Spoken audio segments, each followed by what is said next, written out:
Ryan Carter wasn't a talker. He was a man of action, a Marine forged in the crucible of combat. Years of service had etched lines on his face, each telling a silent story of courage and sacrifice. But beneath the hardened exterior, a storm raged within him. The ghosts of a past mission clung to him like shadows, whispering doubts and regrets. He had been trained to be a weapon, a protector, yet on that fateful day, he had failed. He left the Marines seeking solace in the anonymity of civilian life. He drifted from one city to another, haunted by the memories he couldn't outrun. His skills honed in the fires of war were now used for mundane tasks, a poor substitute for the adrenaline rush of the battlefield.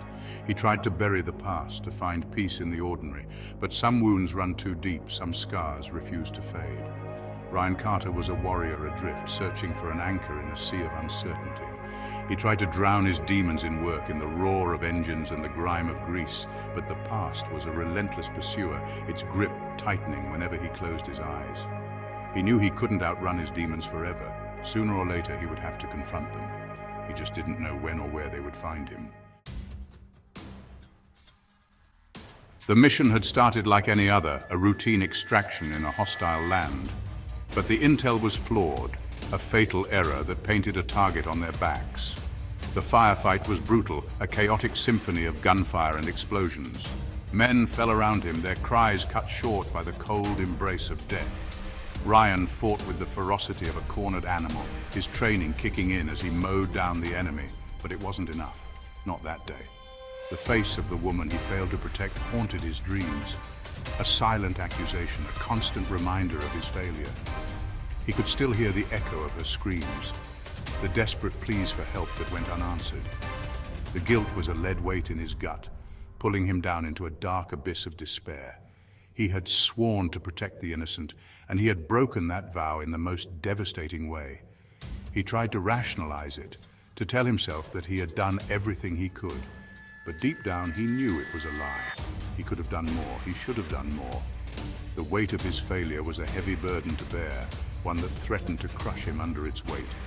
He was a soldier without a war, a protector without anyone to protect. The small town of Havenwood was the antithesis of Ryan's former life.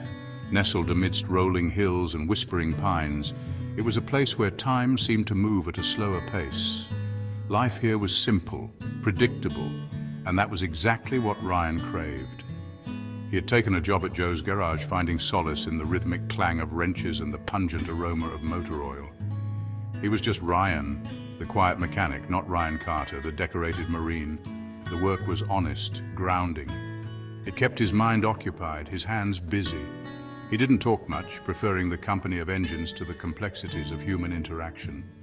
The townsfolk, with their easy smiles and genuine concern, were a far cry from the hardened soldiers he was used to. They accepted him without question, their kindness a balm to his wounded soul.